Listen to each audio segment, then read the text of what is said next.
Oh, another edition of the Let's Go Ricky Rowe podcast with Josh Thole and Bethel Duran. I'm Bethel Duran.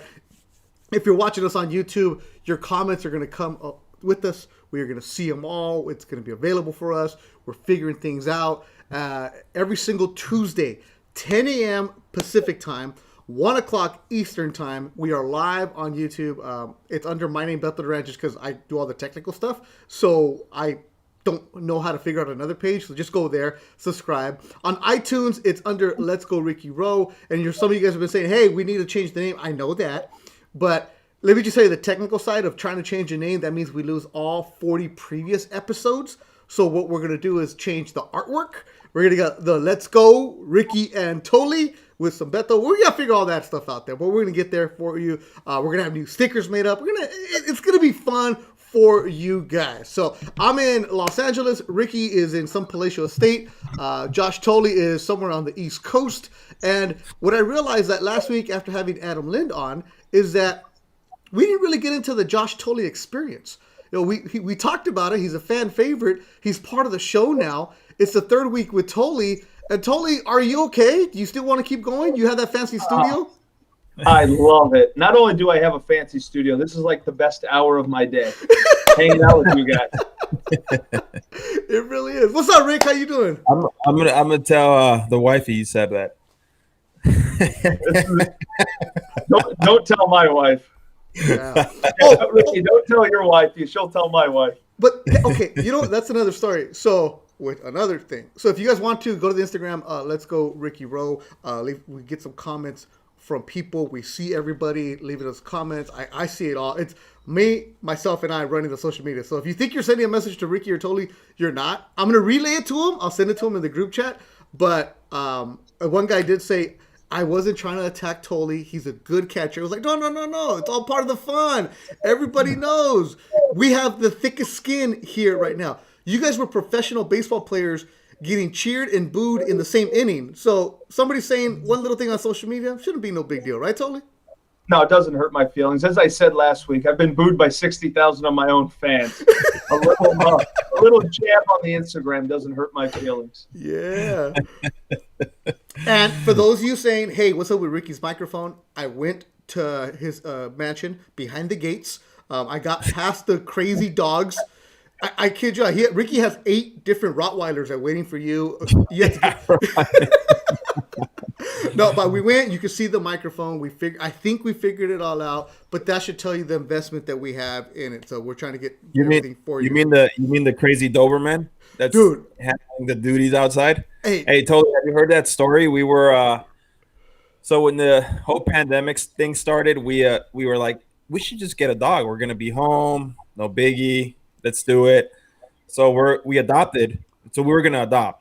And Carl was all in on that, and all of a sudden, the adoption place calls and says, "Hey, you might want to come here. This dog's not even gonna last 10 seconds in this place.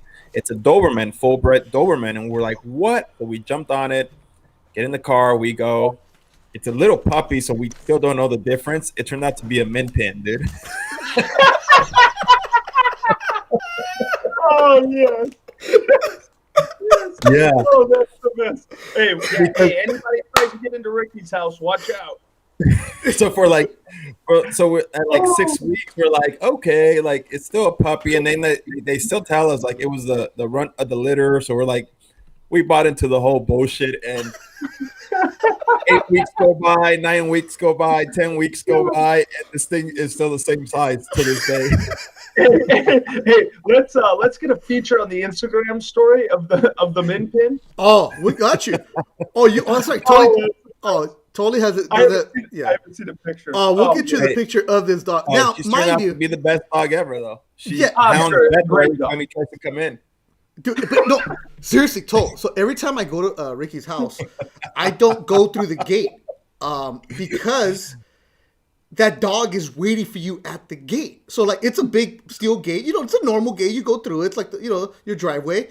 But that freaking dog is at your heels as soon as you walk in there. Oh, dude, it attacks your like laces like right away. This dog, he might be a mini, but he has the attitude of a full-size Doberman. It's a she. It's a she. It's a she? Yeah. Oh, what, even worse. Okay, so it goes after you, right? So I walk. So along Ricky's house, there's a wall that you can walk along. Like it's the thing like little kids do. Like when my kids go over, it's like, oh look, let me walk on the wall. This is cute. I do that because I want to avoid that damn dog because I have to jump over because it really is the most protective attack dog you can have at. That just happens to be a mini, but still though, it's fun. It's the adventures of the pandemic. I get roasted daily on the group message. They're like, "Hey, has your dog grown yet?" Like, I love that you were waiting for it to get bigger and it wasn't growing. That's the best part of the story. I even talked to a breeder, a Doberman breeder, and I was like sending him pictures, like, "Hey, are you like, does this look like a Doberman?" And about a week later, he's like, "Dude, I don't know. Look at those paws." Or like, and I kept Googling stuff. I was like, "This does not look like a Doberman." So no, that's so great. Okay, well here's the actual dog. Lucy, there it is. That's what it is. That's a beautiful dog, though. Yeah. Even though she's a mini. Yeah. But that dog has not grown. It's the same size. That was like the first week we got it right there. Yeah. Yeah. I love the fact that I just love it that you were waiting for this thing to be 3 foot tall. It's Cara's fault, man. It's her fault. No, hopefully she's not listening. You'll be in trouble. Yeah. So those are the adventures. The dog Stella, I forgot. It is a girl. It comes after you. And yeah, totally. I'm at Ricky's house every couple weeks. That dog swears I am a stranger and goes after you, attacks. It runs all over the place. And I'm not a big dog person, but I'm scared of it because it's going to get me one day. Beto, next time you go in, you got to cuddle with the thing. No!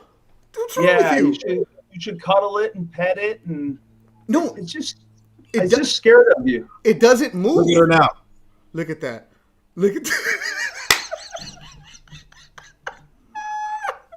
She's bougie as fuck too, man. Oh yeah. So those are the adventures of what goes on. Ricky. Oh my God, that's the best.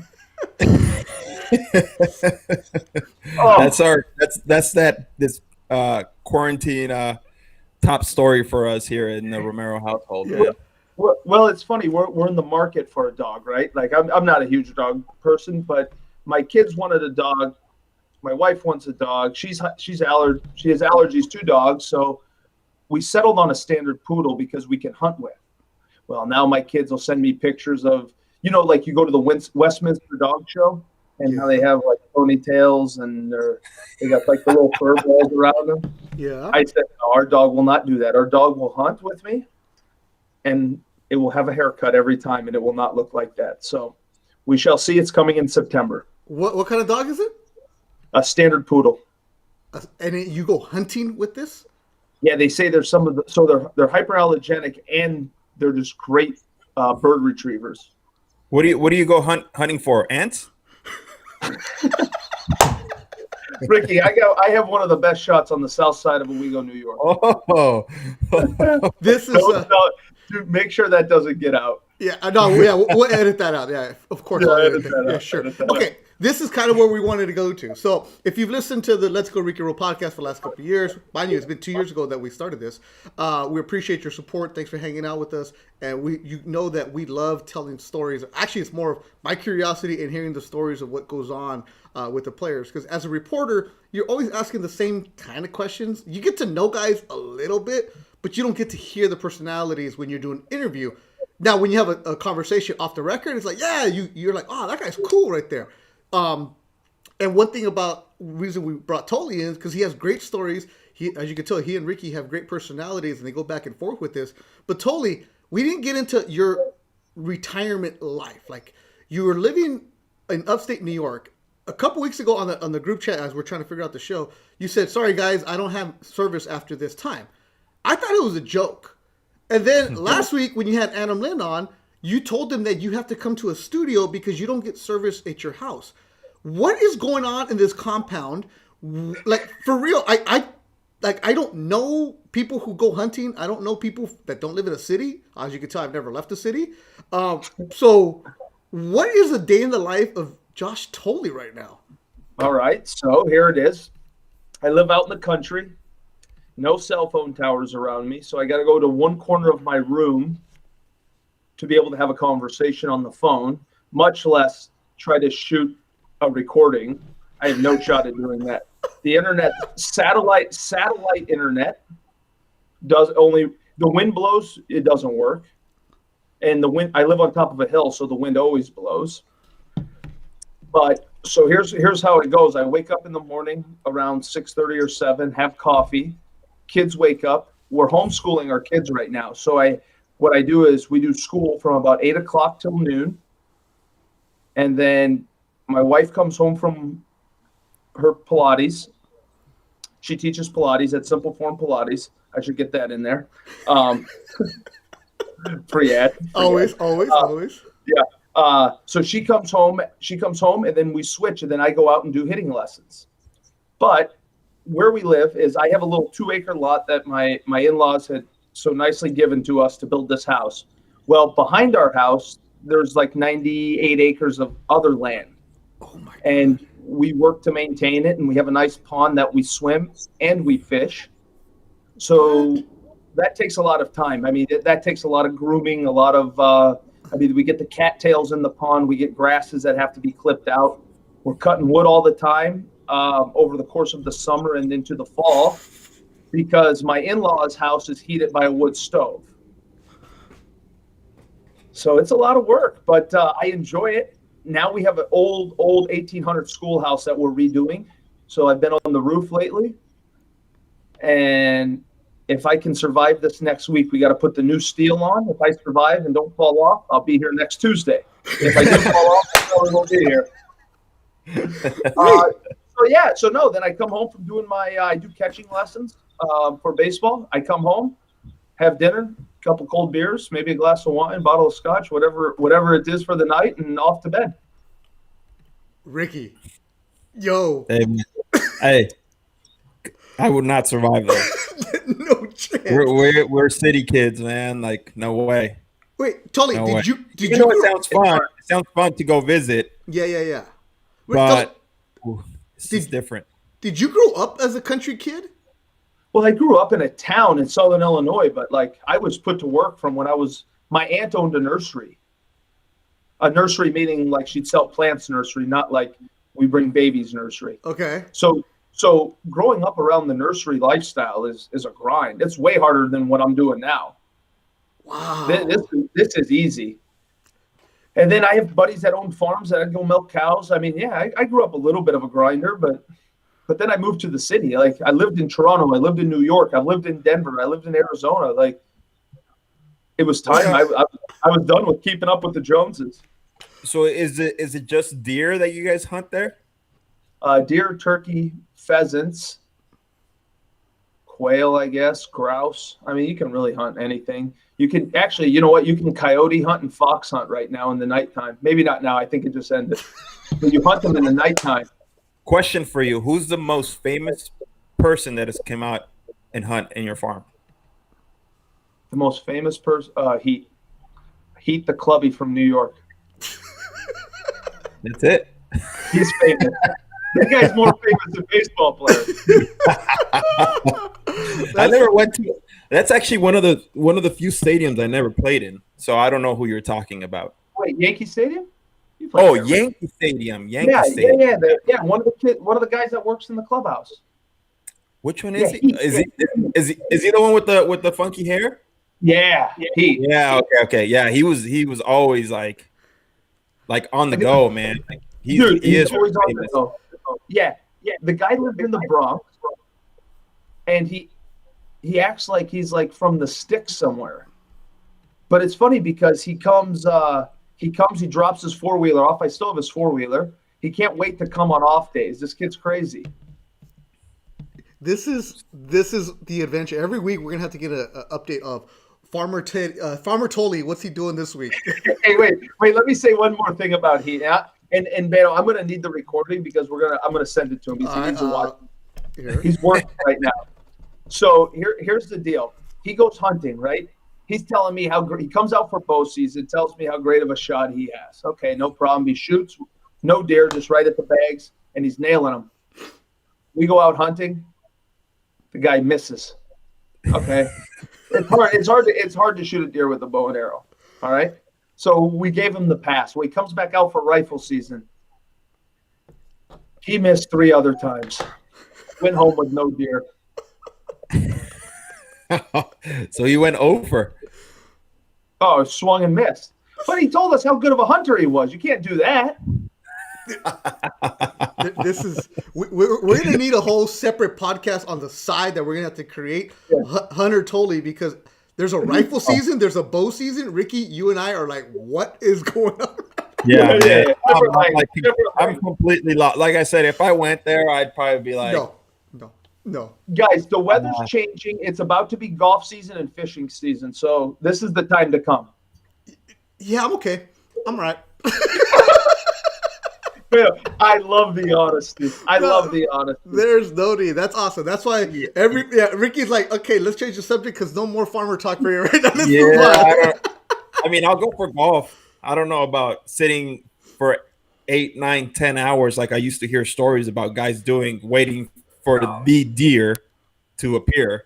These guys go and paint their faces. They think they're in the military. They think they're doing something crazy, and they even put stuff so that the deer doesn't smell them. Yeah, man, it's it's a whole different when you hear the stories about it. There's a lot of hunters in baseball, and that's all they live for in off seasons, and you hear about it a lot. But they go in, like I said, they go into these little houses they build in the middle of the woods, and they wait for the right one. And if the right one doesn't come, you can go a whole off season without killing the one, And I'm like, really? You can go weeks without even seeing a deer. That's actually. You bring up a good point, Rick, and we're gonna get eventually. Today's just story times. But it's the cultural differences that you have in a baseball clubhouse. Like, you're talking about this, Ricky. You're a kid from East LA where people live on top of each other in apartments or 3 houses on a lot. Thole has 90 acres where he doesn't see another human for the rest of the year if he doesn't want to, and but that you bring that in there, and you have the guys talking about hunting. You have a city kid together, but then you also hear stories about how some of those teammates all of a sudden go with somebody, and it creates a camaraderie. What's up with? How do you explain that world, Thole, to say a kid like Ricky who's from the city? Well, I think it's trial and error, right? You have to give them the best experience you can give them, and that's what I always. I just started hunting this year. I'm not some avid hunter by no means, guys. Man. Let's start there. I know I talk like it, but try to sell ice to an Eskimo here. But it is. I think it's about the experience, and aside from the hunting, in all sincerity, I love the camaraderie of hunting because we hunt in a big group. So there's 7 or 8 of us that hunt together, and it's what happens after you're done hunting. The barbecue, the cold beers, that part of it is what I really enjoy more than I like going to sit in my tree stand at 4:00 in the morning and it's raining and I'm freezing my ass off. See, that's where I would be like, hey, you go do that. You bring the food, and I'll wait for you here in the cabin. Nice and warm. Yeah, that's a good start, Ricky. Let's start there. Yeah, there it is. All right. Yeah. But you do. But Beto, before we go to the next subject, it's crazy how much you hear about it though with even Dominican guys, because they love that part of it. Really? We had a guy, Luis Perez, and he's from the Dominican, lefty pitcher, and I see his stories now on my phone, and it's crazy. He has cows, he has everything you can think of. He's cooking something new every day, and it's just crazy. He lives like almost like Thole's explaining it, but in the Dominican. He's lives up on a hill, and it's him by himself, and he with his family, and he just does his thing. So it's almost similar to somebody doing it here, doing the hunting. He's just doing it over there. But we always used to joke, because Dominican guys were always like, yeah, with the life that Luis Perez lives, none of us would be able to survive that life. He knows he can go out, hunt, kill, cook, make his own fire, and he's good with it. He's like, us city kids from the Dominican would die out there. So it's crazy how there's even a difference within that country. I mean, just like here in this country, the U.S. I would, if you put me out there and told me, hey, go find your food, I'd probably start. There's no Uber Eats with you, Thole. No Uber Eats, no shot. We do have Instacart, which is pretty helpful. I mean, it's 10 minutes. It's 10 minutes to the grocery store. Doesn't seem like much, but it's a 20-minute round trip up and down the hill. Yeah, I'm good, Ricky. There's no need that. No need. Here we have Instacart, Uber Eats, Postmates, you name it, DoorDash. Let me know when you guys change your mind. Yeah, we won't go, but we will send our good friend the Ace of SoCal. He is back.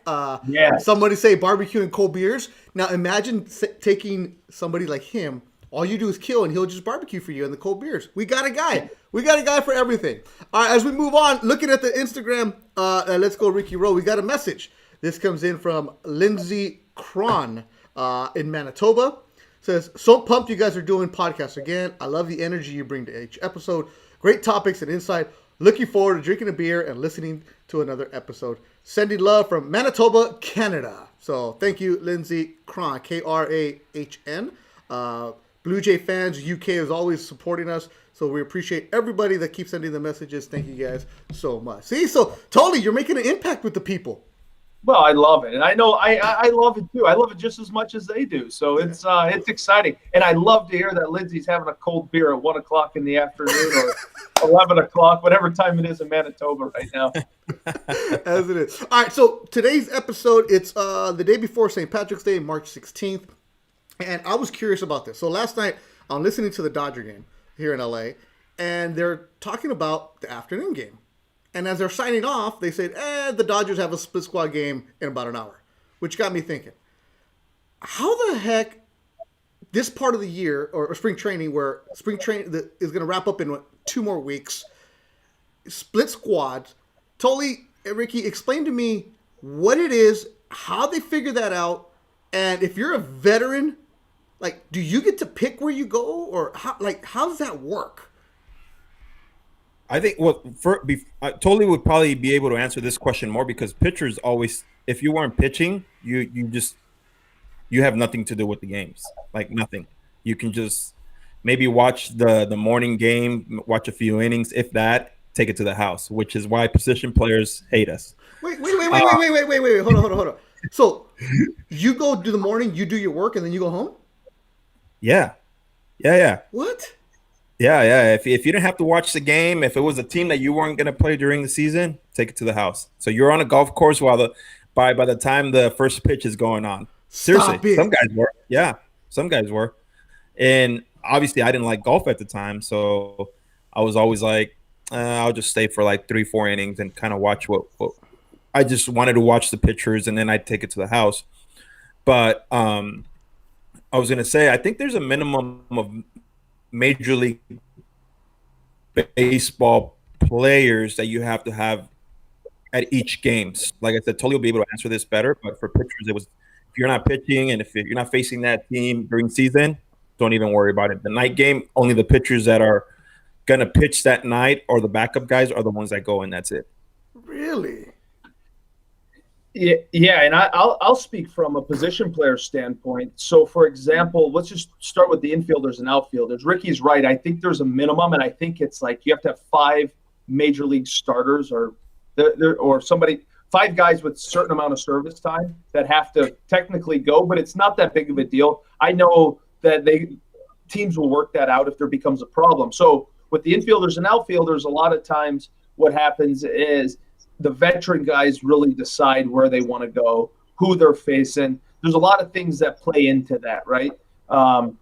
Let's use for example the Yankees and the Blue Jays, right? Well, guys might want to drive over to Dunedin in the night game because they're going to face Ryu, and they want to know what it looks like beforehand, leading into the season, and then maybe they're playing, let's call it Pittsburgh, in the afternoon, and there's no point.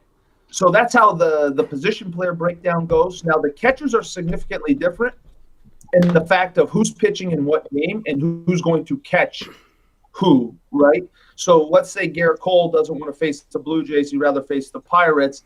Well, Gary Sanchez would be the guy to catch Garrett Cole regardless. So he doesn't get much of a say. Or if Garrett Cole wants to go face the Blue Jays, Gary then has to just suck it up and go to Dunedin for the nighttime.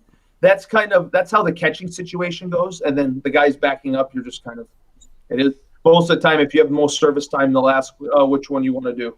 Really? So the players are in charge of all this. It's not really the coaches and managers. Ish, right, Ricky? I mean, would you agree? Yeah. I mean, it's not a hard line. It's not like, hey, totally, what do you want to do tomorrow? Like, no.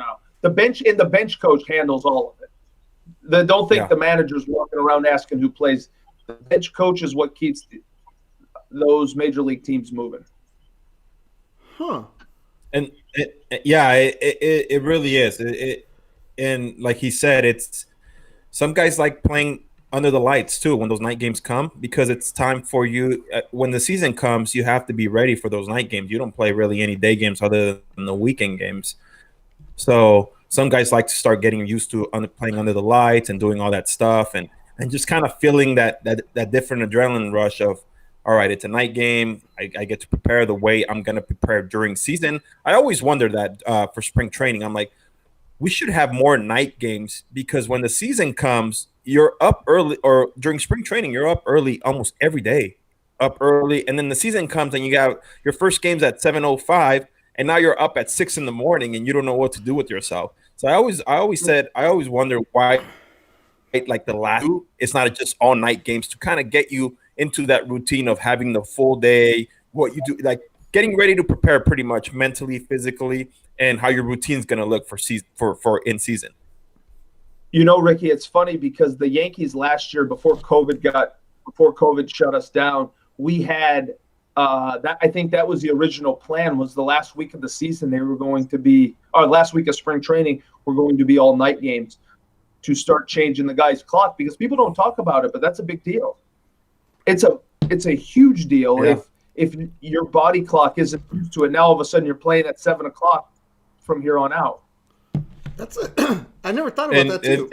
And if you think about it, sometimes a lot of you talk to most guys right after they're done with their daily workout in spring training, whether you play or you didn't play, you go home and take a nap. So around what time are you taking a nap? 4 or 5 o'clock maybe, and that's the time that you kind of have to start preparing for during season. So during season, you're like, oh shoot, like my timing is off with my body. So it's not, like I said, it's not like it's makes a humongous difference, but I think it's good to start getting the body ready for those 7:05 games instead of waking up at 6 a.m. to be at the stadium and play a 1 o'clock game every single day.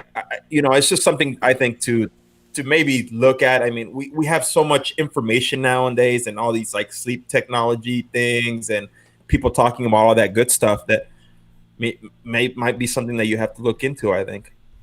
Yeah, I definitely think that it's going to be more of a question as we get going and over the next couple of years, because as I said, I know for a fact that it has been talked about. Now, the issue that rises is, I think in spring training, because teams set the time for the game, I believe. I don't think Major League Baseball does, and the teams don't even get to say. It's the people that say, hey, we're going to play at 1 o'clock because we make $10,000 more per game. Yeah. And that's how they figure it out most of the time. And once we shift into the more of the well-being of the player versus the well-being of the pockets, then I think that's when this conversation will change. Yeah, I was just curious about how that works and like who figures out what's going on. Now, it's also this part of the season in the spring training where the clubhouse starts getting a little bit smaller because guys who get who are minor leaguers who get invited to major league camp get sent back to minor league camp, right? And I think you guys have explained that there's 2 different clubhouses, 2 different worlds, everything else. How does that work when you're a veteran player and you get sent back to minor league camp? Like, what do they do? What do they tell you? Well, I mean, it really, I was one of those guys with the Giants where with the veteran guys that have enough big league time, they wait till the end, to the last possible end. You're not going to make the team, but they wait. I think they do it out of like I don't know, I want to say courtesy, maybe Josh would know, but they don't really send you down to the minors right away. I think they keep you up with the team for a while, and then maybe the last like few days they say, okay, it's time for you to head down. Obviously, you weren't going to make the team, so I think it's more just like a respect thing where they don't send you down right away. I mean, you really at that point when the minor league starts. Obviously, we're dealing with different times right now with the pandemic and all that stuff, so it doesn't look probably the same. But in the past, you head down to the minors, and those guys are barely starting, and you're already like a month into spring training. So for veteran guys, I always felt like they waited till the end. Yeah, I would agree with that, Ricky. And I don't know what the reasoning or idea behind it is, but I would say there's a respect level that they try to give a veteran player, a guy that's been around. I'll say this though, you always get on cut day is typically when you get meal money. What do you mean? And everybody knows that so you get envelopes of meal money typically in spring training, right? So everybody knows the day that you're going to get called into the office. So you know what Josh does? I go right into the stall. I put my feet up, and nobody can find me. And I see if I can get an extra day of big league spring training. You know what? That was always one of the toughest part, though. In even in the minor leagues when they release guys, I spent maybe like a few years in the minor leagues, and when it comes to release date, when they start releasing players, not because obviously in the minor leagues they're not sending anybody down because you're with all the minor leaguers, but when they just start, like the coaches sit outside, and I don't know how it's done now, but they just sit outside, and as soon as that guy parks this car, they start walking into the clubhouse. They snag him before he comes into the clubhouse, talk to him, say he's been released. Poor guy is walking down the hallway crying and packing up his locker and saying, yeah, man, I just got released. And you're just like, oh, it's like it almost becomes such a like quiet, like nobody's talking in the minor league clubhouse. It's very, very loud because you got over 100 guys in there. It's super loud. But those days I feel like everyone is super quiet. Everyone's always like, did you hear so-and-so got cut? Did you hear so-and-so got released? And man, that sucks. And man, I thought he was doing a great job. And obviously the organization sees it a bit different. You're not making the decisions, but those were the days that you were always like, man, that stinks, for that guy. In all sincerity, Ricky, those days hurt worse than when you get optioned down from Major League spring training. I mean, you've seen it 100 times in your career where you've lost good friends in the game to a release, and now all of a sudden you don't ever talk to them again. Yeah, it's like it's true. It is. It's a very, very strange day, and you're right. Kids are sobbing. Nobody knows what to say. I mean, it's a different feel when you're living out your dream and then somebody tells you can't do it. Like, it's a little bit easier as you get older. You get released. You just know what it looks like. It's not brain surgery when it comes down to that. That part, yeah, right there. And it's like I said, it's different from when you get optioned down. And I was optioned down in 2013, and after being in the big leagues for 4 years, and it was just a bit different. It was just I already had been struggling, and I saw it coming, but I didn't. And when you get told those words that you're getting sent down and they want you to work on stuff, I took it well, but at the same time, it's a little bit of a shot to your heart. You're just like, damn, like, okay. But I knew what I was going through and the stuff I was dealing with. And obviously I went down, tried to fix it. And in the end, it really didn't work out.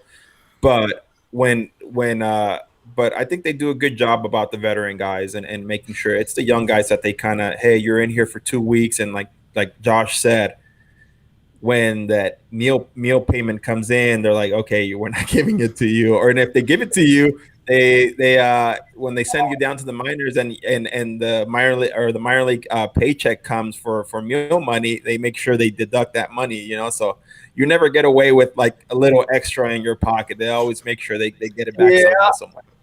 Yeah, they keep a close tab on it, that's for sure. Ricky, you got sent to the minors during spring training?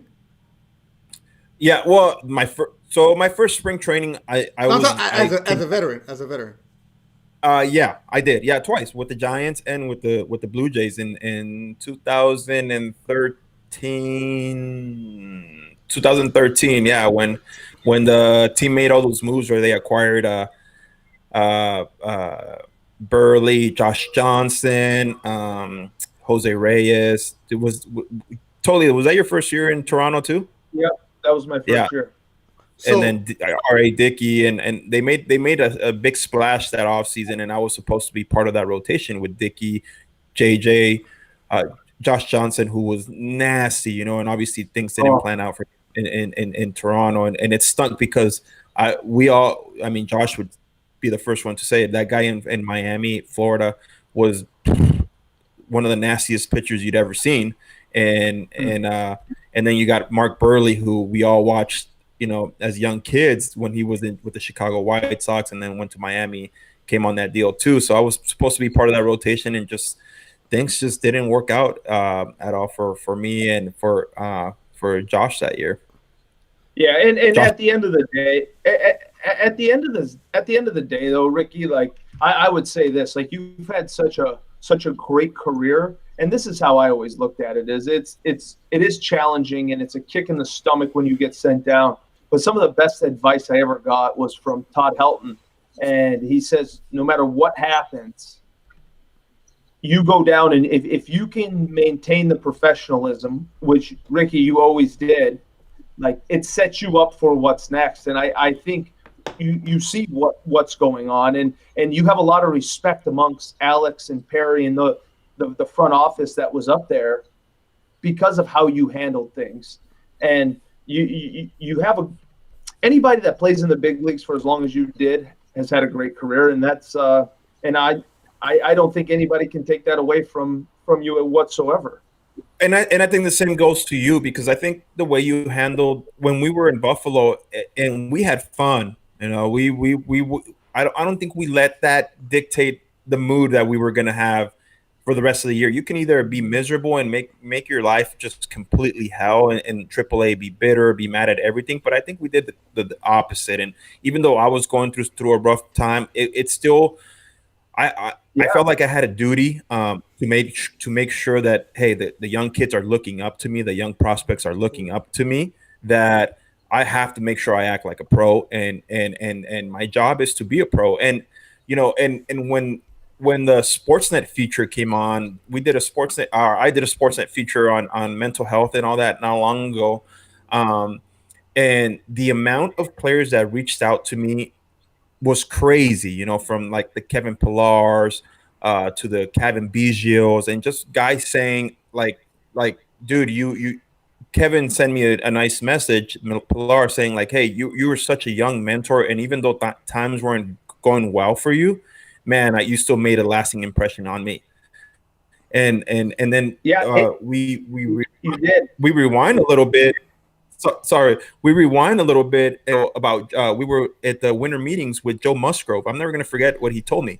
Joe Musgrove, who's pitching with the San Diego Padres now, I didn't even know he was with the Toronto Blue Jays, Josh.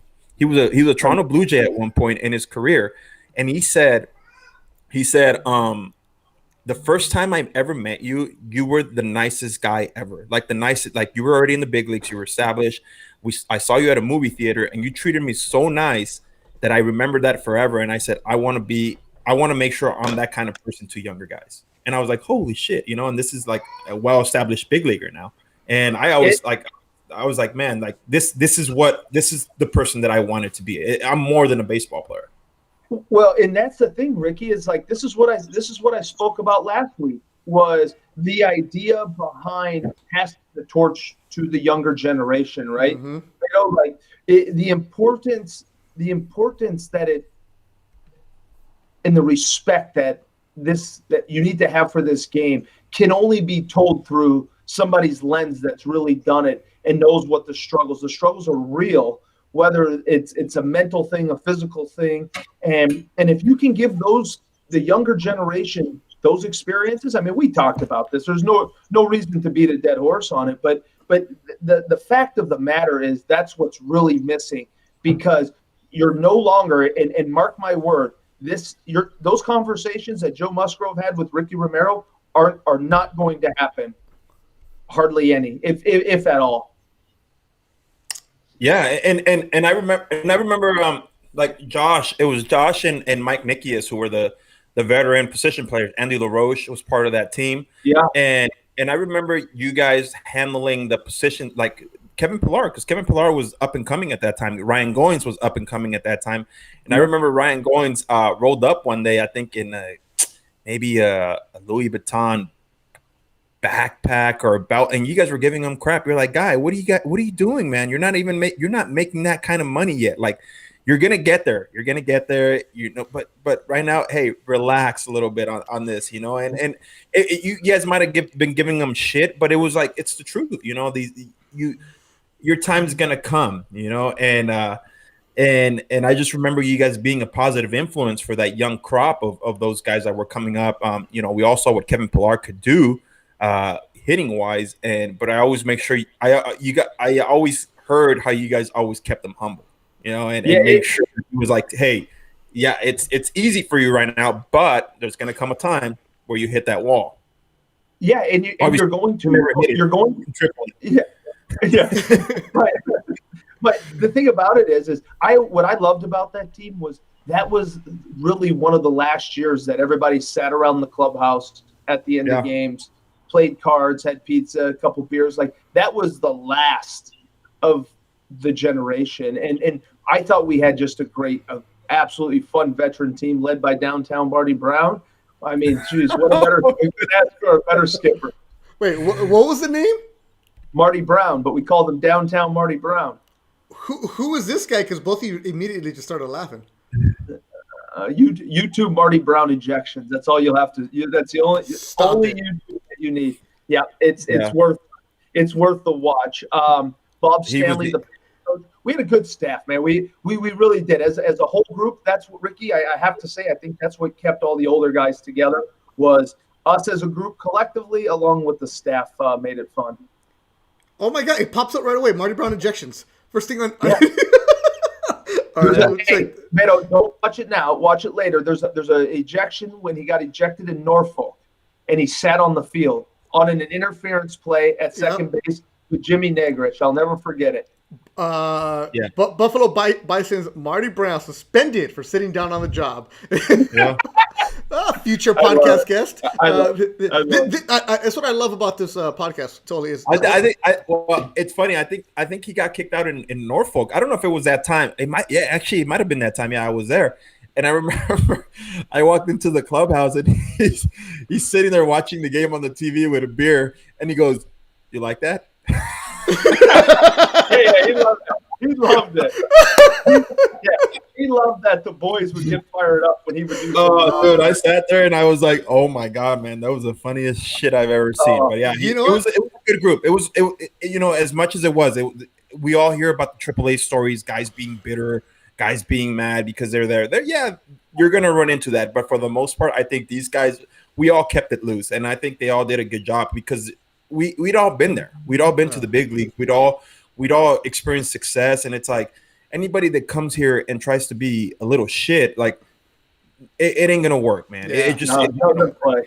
What these guys would give me shit because it was like, hey Rick, you're making the most money here, and I'm in the middle of a big contract and I'm sitting there triple, and it was like it was just banter left and right, but in good fun, and we always made sure we kept that clubhouse loose because we know how AAA can be. We know the dog days at the end of the season where it just gets like you're just like over it and you want to go home and all that stuff. So yeah. I think let me write this down.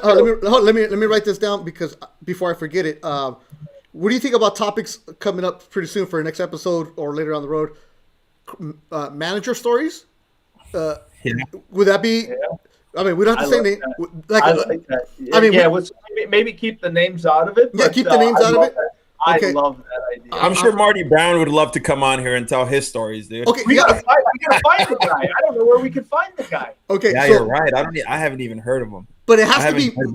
But it has to be minor league manager, right? Because it sounds like those are the crazy ones. Okay, all right. I'm writing this down. So minor league manager stories. Also, what about this topic of AAA savvy guys, and you guys just tell veteran AAA stories of like what it's really like, the real nitty gritty. Where because it seems like, for example, totally, you're giving lessons to kids right now, and every single parent thinks that their 8-year-old who's ranked #1 in the country is going to go and be a big leaguer.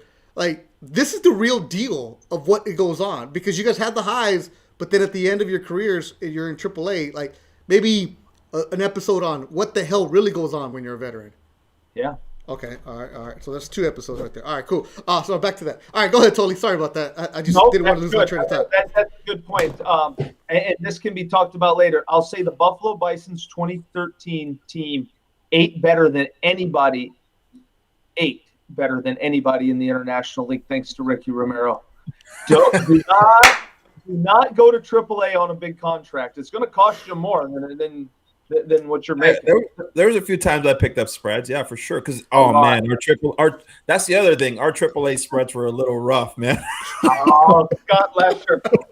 Okay, yeah. I love the guy. They were a little rough. I'm not gonna lie, they were rough, like rough. All right. So at times I'd take it upon myself and be like, hey man, just here's whatever, $700, go buy the whole team spread. Like here's a grand, go to PF Chang's. Yeah, go to I think it was PF Chang's. Yeah, it was there was a sub place on Chippewa Street in Buffalo that we used to order Philly cheesesteaks from. Yeah, man. And then like when Ismail Rogers came down, he was ordering Latin food, so we had Latin. It was a good time. And Josh, I was looking at that roster, and I see Matt Haig's name. What a beauty that guy is! And he's coaching now with the Blue Jays. Exactly right. I was just going to mention that he worked as a scout, and now he's coaching. That guy would be the ultimate AAA grinder type guest that we could have on here, man. What's his name? Matt Haig. Matt Haig. All right. Matt Haig would be good. He might. Now that he's coaching, though, he might be a little reserved. Man, first of all, let me tell you, we've had coaches on here. We had PJ Pelletieri and Mickey Story as a coach, and they were like, well, at first they're like, well, we make sure and I'm like, dude, don't worry, we're not gonna make you say anything that's gonna be controversial. And by the end, they were like, dude, like this was awesome. Like we let them tell their story, how they got, from their playing days to their coaching days, what they're doing now, dude, and they enjoyed it. Yeah, it's how great is PJ? Awesome. I mean, what a dude. He was assistant head coach last year. What a dude. Ultimate grinder, man. Like that guy has worked hard. He was at Cal State Fullerton when I was there. His last year he came in as a 5th-year senior. Was drafted by the Yankees, signed for $1,000, grinded his way through the minors, and became a coach. And now he's a freaking the second big league coach, right? Or hitting coach. Assistant hitting coach. You come on the podcast and good things happen to you. Simple as that. It's real simple. I mean, and another guy. Another guy I see on that roster from that 2014 Buffalo Bison's team is Liam Hendricks, who also we talked about it a little bit last time. He was like, dude, like just kicked around like team to team, trying to find his identity. Boom, the guy is making like $60 million, signing for $60 million this year. So it's just you see those names, and it's all coming back now. When I see those Munenori Kawasaki was part of that team. You know what? That's another episode. Just that season alone with those characters of what's going on. Yeah, Bobby Korecki, who was like Bobby Korecki did anything the team told him to do. Guy he would start on Wednesday, close the game out on Friday, go to AA on Saturday, come back to Buffalo to start on Sunday. I never seen anything like that. He was that guy, man. Just the nicest guy ever. His locker was the neatest locker you ever. These guys would like go and move his like fingers on purpose. He would come and he knew what like where everything was at. Boom, he'd fix it right away. It was kind of funny. Hey, don't give away the whole story, because Beto, you're right. That's a great segment, because that 13 team was crazy, and that was part of the craziness of Bobby Korecki's OCD. Yeah. That's going to be the title. Bobby Korecki's OCD is the episode we're going to have pretty soon. And so he's the one that he's the one that he does his own rankings for NFL. Like he's all about fantasy football. Like he Yep. lives, Oh, breathes so fantasy. good. He's a scout for the Seattle Mariners now, and Really? he's the one that, he's the one that runs the playoff football league for that Ace almost won this year. That Yeah, guy, so that's intense. Yeah, so he's always in some kind of pool. Like whenever I need fantasy advice, that's the guy I call. Really, I totally forgot how good he was. I mean, that's all he did. Yeah. Come the middle of the season, it was like on the buses nonstop.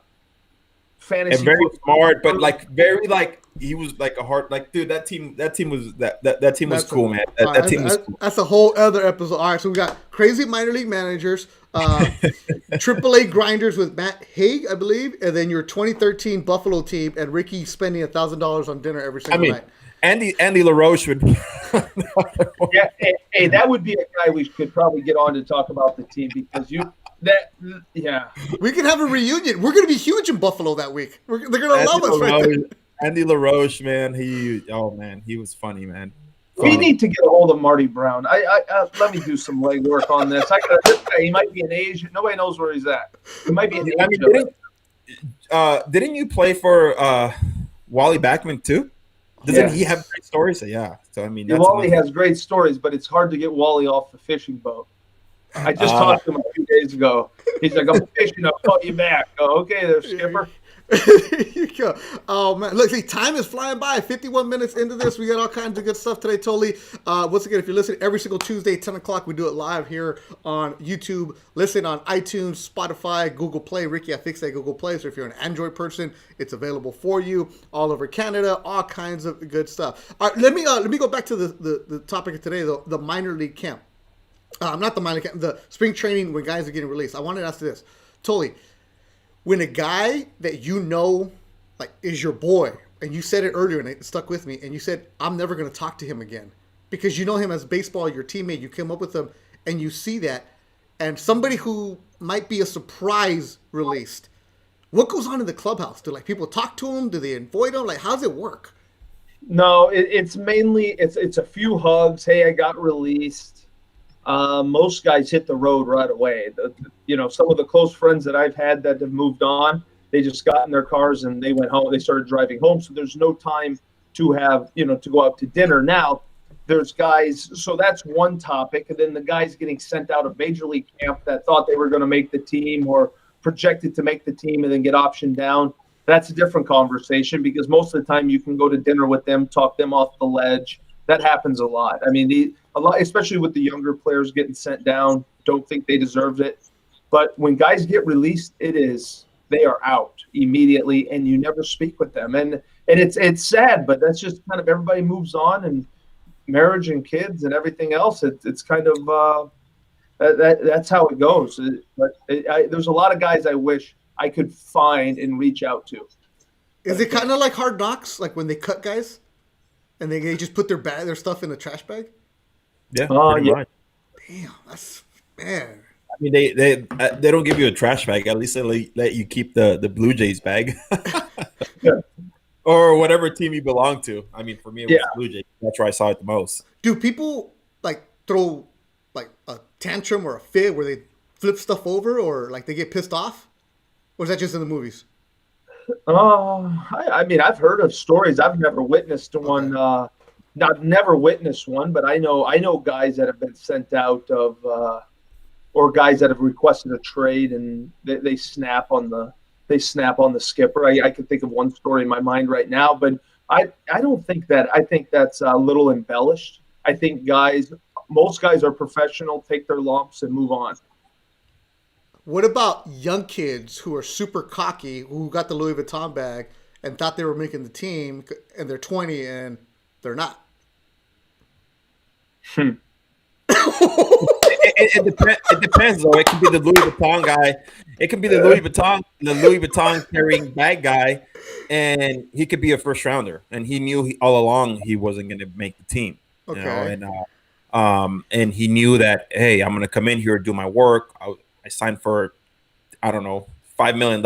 I can afford this kind of stuff. But normally, younger kids, you're not going to see very many of those expensive brands on them. That's just the way it is. I mean, a lot of those kids are living paycheck paycheck to paycheck and just hoping to one day crack that MLB roster. So Okay.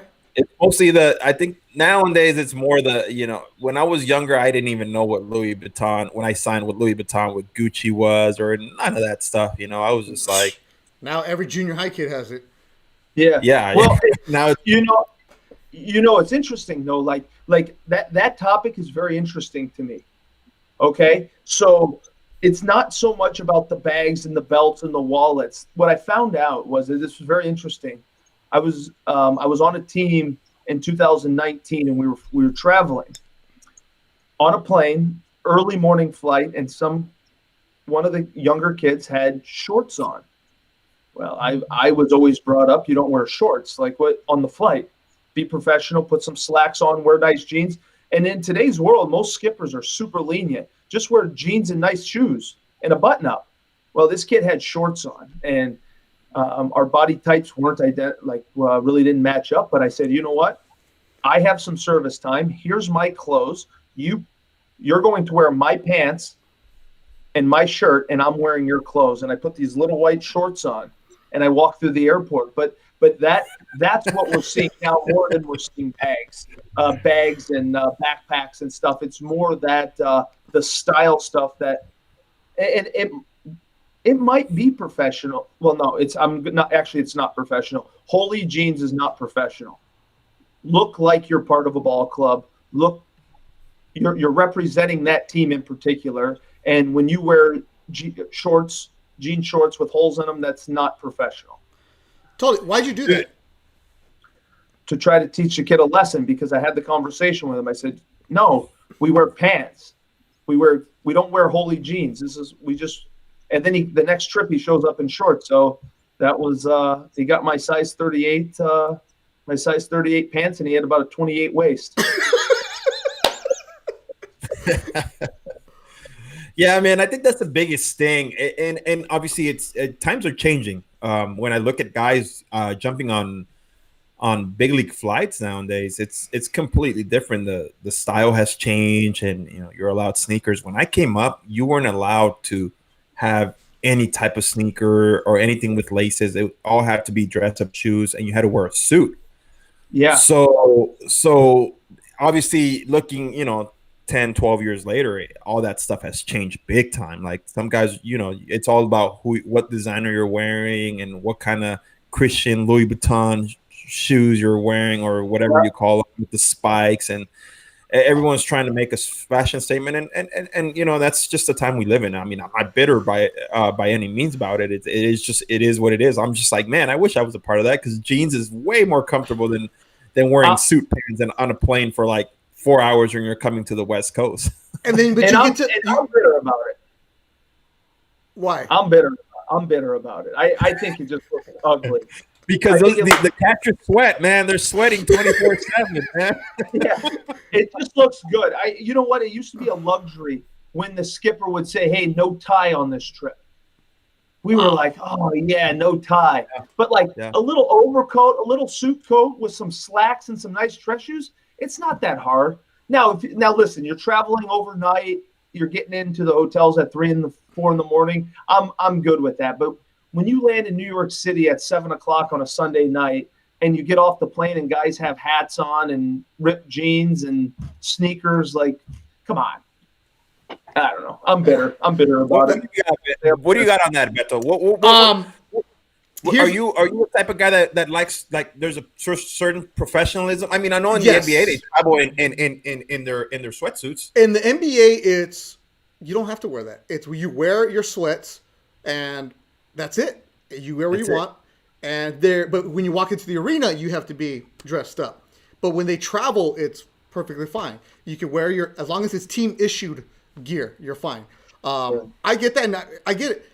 I always wondered on Sundays as a reporter, because guys are so fast because it's a getaway day, and then you see Juan Uribe rocking a full-on fashion suit, like red, a fedora, a cigar, and he was taking pictures. It was great. Then I thought about, like, wait a minute, they're just flying to San Francisco. Like, why do they have to wear a suit? I always wondered that. Why do you have to wear a suit when you're going to land in the private area because the private jets land away. Away from the regular airline. You're not walking through the airport.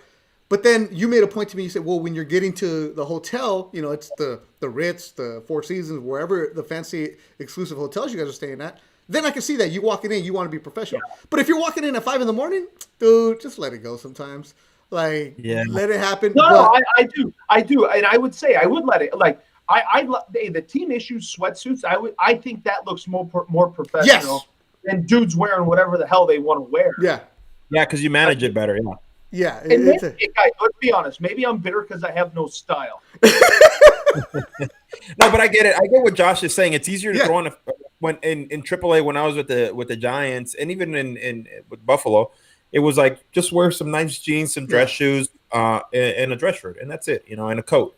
It's, look the part. I tell this to young interns all the time.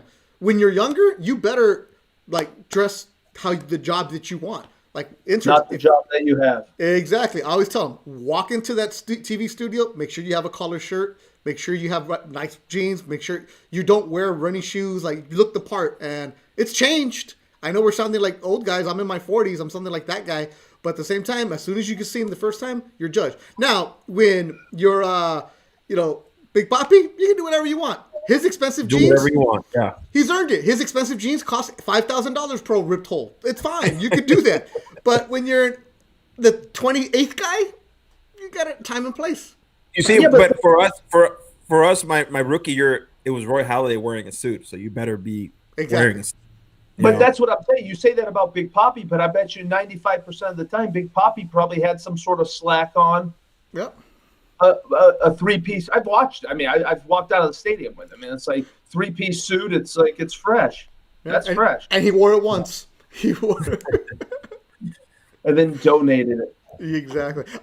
We have one question coming in for Thole as we're going to start wrapping up. My good friend Carlos De La Torre, fan of the show. He's actually, I'm not going to get him in trouble. He's a counselor at a junior high, so he's not doing any kind of work right now. He's actually watching the show. And he's like, I can't type in my question because I don't want people to see it. So, Carlos, I'm saying your name, first and last name, and I'm letting people know that you're not watching this show right now. But he wants to know, Thole, what do you think about current catchers being taught to get on one knee? Not the way it's been done, not the way a lot of Gold Glovers win it, but a lot of young kids are doing it because his son is a young catcher and he went somewhere and was told, this is what's going on. I want to hear this. I want to hear this. Yeah. This is one topic I wanted to hear about, and we got the perfect guy here for it. So I have, it's a mixed bag. It really is. There is value to going down to one knee. There's value to learning how to catch off a knee. There's some value in the blocking in the sense that you're already underneath the ball, and it takes the anxiety out when you're not sure if the ball is going to bounce. Now, I think you have to have what I teach my catchers right now is I don't care how you catch. I can teach you multiple levels of catching, but there's a one determining factor in this. It's a comfort level. Whatever you're comfortable with, whether it's catching with your left knee down, right knee down, conventional, side saddle, however you want to do it, I'm good with. There are some common themes that I teach as far as the glove movement, how the glove starts. And I think that holds true. So to the question is, what do I think of it? I think there's some value in it. But I also believe that we're coming down the stretch where we're going to have an automated strike zone, which means the stealing strikes thing is not a thing. Does it take away from your throwing is another question I tend to get. Yes, it does take away from your throwing. I don't think you will throw. Your times won't be what you think they are. However, I've done both ways, and I think my accuracy was as good as it's ever been in this position. I can say that I've blocked well from one knee versus being in a conventional stance because you are underneath the ball already. You're in the ground. There's mechanics to get side to side. So I guess in a nutshell, there's some value, but does your son have the ability to make a hybrid of it? When guys, let's say a guy gets on third base and he doesn't feel good blocking and we can't let the guy score, get up in a conventional stance. It's okay if that's how you feel better blocking. I think each kid is its own entity. The problem that we're seeing right now in the industry is catching coaches are making this black and white. They're saying you catch from your right knee, you catch from your left knee, or I don't believe in any of that. I think there's takeaways from all parties. I have kids that catch primarily on one knee, and I teach them to do it. We work through the mechanics if that's how they want to go. And I have kids that are hybrids.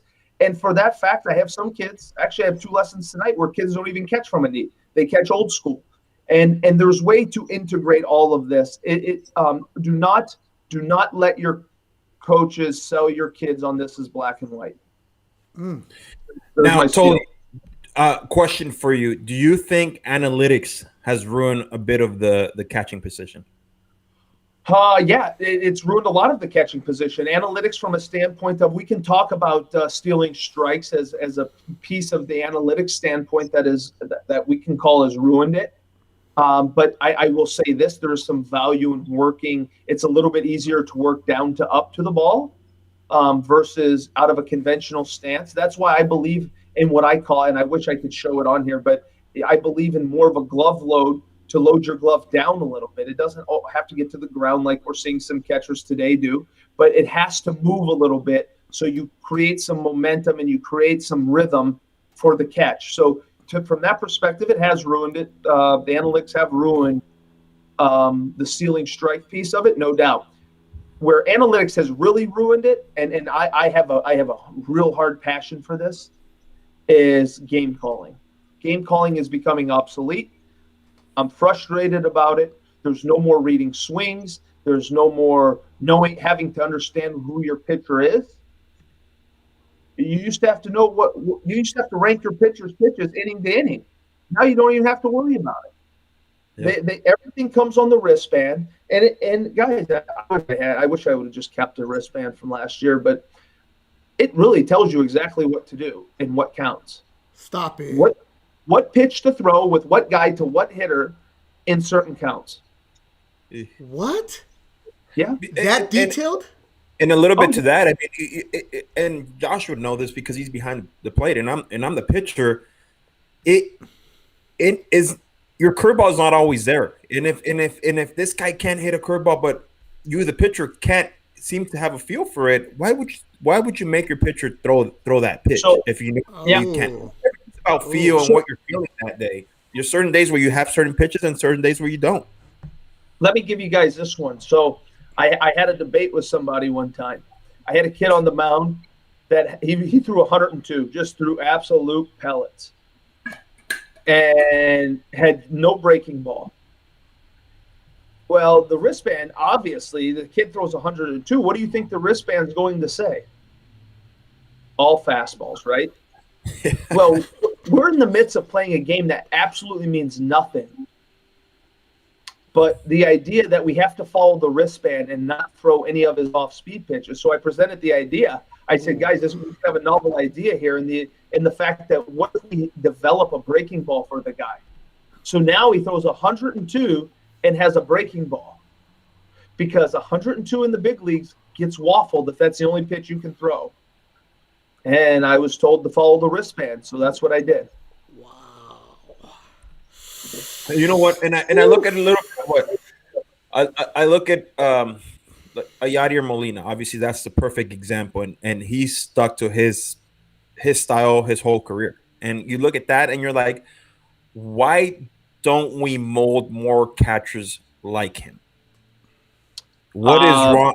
And I know the analytics and this and that, but the dude has been so durable.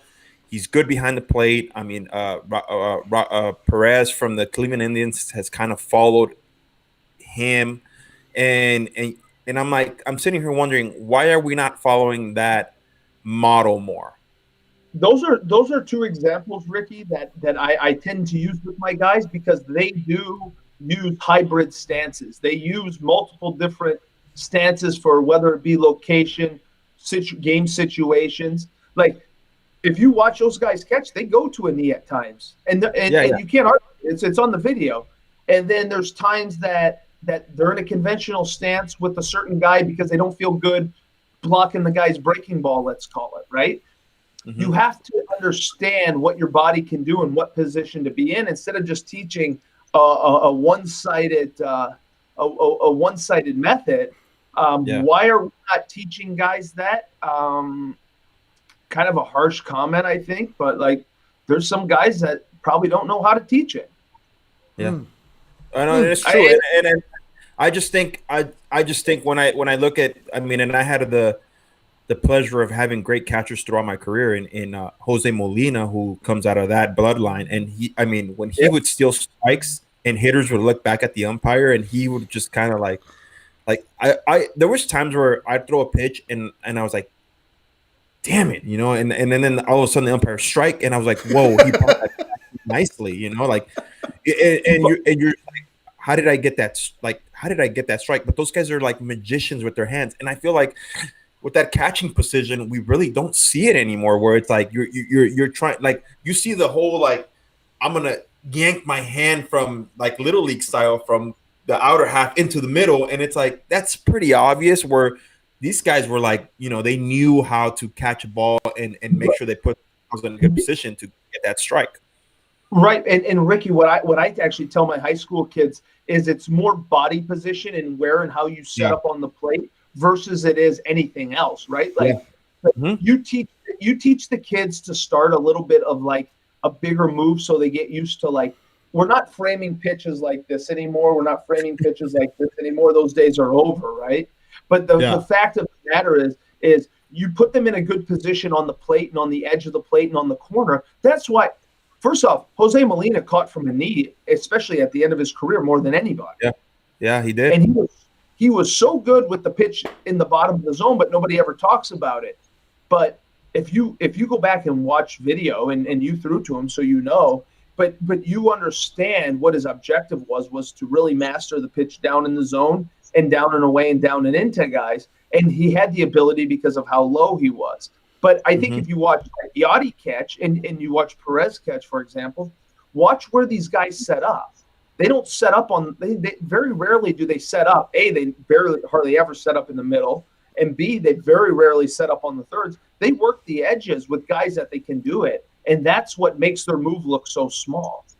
Damn, that was a really, really good inside baseball. Yeah, no, and love that. I like that. You see, I would never be able to explain that, and that's true. I mean, he's one that, to know where, these guys are moving maybe a tiny little bit, and it's something that the camera is never going to catch. But they're moving, and the angles sometimes that we have on TV, it seems like he's set up down the middle, but I guarantee you he's not set up down the middle. Let me tell you guys this: if you're watching, the angle that they show you behind the pitcher's mound, it's not directly behind the pitcher's mound. It's off to the side a little bit. I try to tell fans that all the time, that, well, he should be behind. Like, no, because then he's in the hitter's eye. So it's off a little angle. It's different. But that was damn, Tony. That was good. When people argue balls and strike, and I'm like, like, obviously I want every inner half, outer half strike, but some of them are pretty obvious that are not strikes. But going back to that point, I just, I feel like that position, with the blocking, with all with trying to yank stuff, and it's kind of lost a little bit of I guess what the catching position's all about, where it's it's I'm gonna block my ass off for that pitcher. I'm gonna call a great game, and I'm gonna steal as many strikes as I can for him today. Right, and let me say one more thing, because it's bigger than just stealing strikes. It's about not losing strikes either, right? It's about keeping balls that are on the plate strikes. But the piece that's missing, and this is one thing I actually did. I did my own little speech on this. I wrote it all out, right? I call it, it's like a leadership game management type little packet that I made, because there's so many nuances in the game, whether it be pitcher-catcher relationship, catcher-pitching coach relationship, catcher-umpire relationship. These are all things that mold you as to who the great catchers are. It's the personality that you have. Now we're taking all of that away. You are losing credibility by trying to rip balls all over the freaking strike zone. Like that's not realistic, right? Like, you're right, Ricky. When you see a guy move a ball 8-10 inches, like, holy Jesus, just let it go. It's a ball. Like, what's the objective here? But the main piece that we're losing from this game behind the plate is that the intangibles and really the honest art of catching. and that's what hurts the most. And as I said, and I'll stand by it, we're slowly losing people who can talk about it and understand what those relationships are like, because you really have to do it before you can tell people what it looks like. Yeah, and it goes the same with pitching. I have friends who work in for certain organizations where, you bring in certain type of guys and they're trying to teach pitching and they have no idea on how to teach pitching. And to me, you don't have to pitch in the big leagues to understand it or to know what it's like and this and that. But when you don't know how to communicate certain things to players out there, then to me that you're just doing a disservice to the team and to the players. No doubt. I've always said that you don't have to play. You don't have to play at a super high level to be a good coach. I think you have to play a little bit. I think the catching position is more demanding and there's more nuances versus other positions. But that's I do agree with you, Ricky. And I mean, you talk to guys like a PJ Piliteri. Obviously, he never played in the big leagues, but you talk to guys from that team, and they're like, "Oh, like we love him. We love him. The way he communicates, the way he presents everything to us makes it easier." That's what you want to hear from players. Not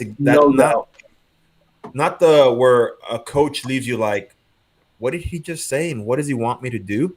And like I said, the people I've talked to in organizations are like, yeah, we have guys that come in and because they have this a facility or anything like this where they run pitching and they got their guys throwing 100 plus, they think they can come and talk to a pitcher and say, hey, can you like spot this fastball down and away? Well, shit, help me a little bit and right. There's a certain way to communicate, and like Josh said, I think this game's losing it a little bit in that sense, where guys that can talk the game, that can communicate to these players, it's a bit of a missing tool. Damn, this was a good episode. This was damn good right there. We had a little bit of Farmer Thole, Hunter Thole. We get into the stories, and then what I really like about it is at the end we get into like that crunch, the meat of baseball talk. That me as a casual fan, as a reporter watching this, I love hearing all that. We appreciate a question from Carlos, who right away said, hey, I'm going to teach that to some of my catchers. Like that right there, educating the fan and the coaches down there. Because you know what? I learned that baseball is really hard from the couch. Oh, no, I'm sorry. It's easy from the couch. I'm sorry. It should be hard, but it's really easy. And baseball, and it's really easy on Twitter. Oh, my God. You wouldn't even know. But you don't have social media, so we'll tell you about that. Well, one thing with Carlos, if there's any drills or anything, I'm more than happy to help out and send his way, or I could do some demonstrations for him, and we can get him over to him. Any help he needs, he just has to tell me. Los was actually my high school baseball coach, so that's who's watching right now. He is such a big baseball fan. I knew he was going to watch today. That's why I got my Westside Padre Brown hat on. He's a Padre fan. He's all fired up. He's a legit Padre fan. He's the one. And he named his kid Alomar. Wow.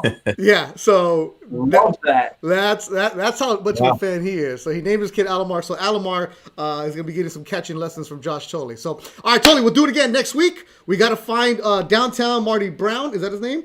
You better believe it is. I already have it. I have it on YouTube. So go look up Marty Brown ejections on YouTube so we can see a potential guest. I'm going to look for it. Always rate, review, subscribe. And this was good, man. This is damn good information. Our lawyer, Curtis Gold, wants to know if you're going to hunt people. I told him no. So we have a lawyer on deck. We got ready to go. Now, this is a good episode, fellas. This is a really good episode. I really enjoyed this part of it. I mean, you get into a little bit of everything, and from the minor league side, a lot of that's not talked about. Our 2014 Buffalo Bisons team and the interesting characters we had on that team, and then right here, right at the end, I actually woke up today and I was like, I want to ask Thole about the catching, and then sure enough, Carlos asked. Yeah, that's awesome. And got into that. Yeah, that whole thing, and I think it's important. You got two guys here who have experience and waiting for a team to hire us. So, the pitcher catcher combo to come in and be part of a team. Let us know. And if you guys want to, we're in good hands with Beto. Yeah. And if you want to give us a TV show, we'll do that too. No problem, a TV show, because Thole has a studio. No worry, we got it. We'll do a radio show for you guys. Whatever you want, just tell us. Thole. Always do TV. They pay more. April 1st, baby. April 1st, breaking news. April 1st, PTLA to my LA people. Are we gonna break the news? Are we breaking news here? Wow. Yeah. All right. PTLA, so April 1st, talking a little bit Dodger baseball. Should be fun. April 1st, Ricky Romero will be on Channel 5 here in Los Angeles. We'll record that. We'll get that for you, Thole, because I know you'll be asleep by 8 o'clock, so you won't be able to see it. But just remember, Ricky, TV is fun, and you get your own little makeup bag, so I'll have this for you. Oh, yeah. Somebody send me videos of Ricky putting the makeup on. So I have this for you. Nowhere. It'll go I'm nowhere. sure. You know what? I'm sure Beto is so well connected with TV stations here that he's gonna get video of everything that goes on backstage. He's gonna be like, make sure you take video of him getting makeup. So, make sure you take video of everything. So we have a couple options for you. First of all, we got to go get you Match. So you want to use Mac Studio Fix.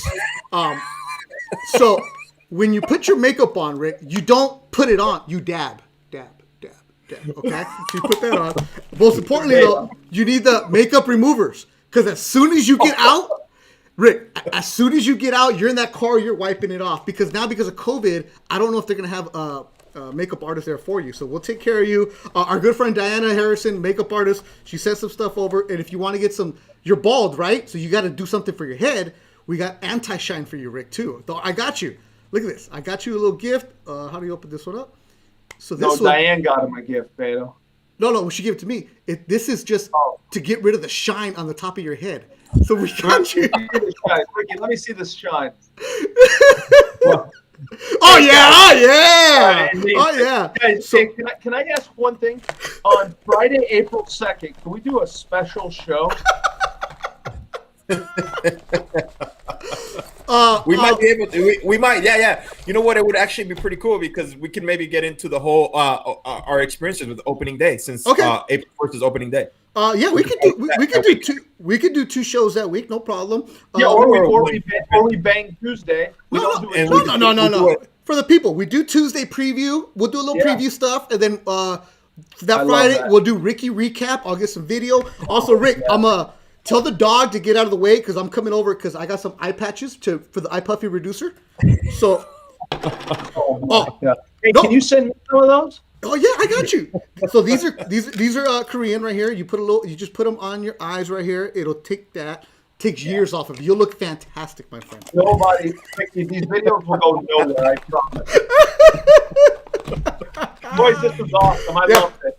All right, we'll see you guys next week. Make sure you rate, review, and share. All the people in Manitoba, Vancouver, Tijuana, and Manny Pareda, you tune down in Culiacan, wherever you may be. Share, and let people know what's going on, because this podcast is going to continue to grow, and you want to let people know that you're on the ground floor. Because the day I start making shirts, don't be saying, I want one, because I'm going to remember. British fans, UK, I'll take care of you. I mean, Blue Jay fans, UK, we'll take care of you. We'll do all kinds of stuff. All right, we will see you next week. Thole, good luck on the roof. Don't break anything. Ricky, good luck with that dog. And we'll see you guys next week. Thanks for listening to another edition.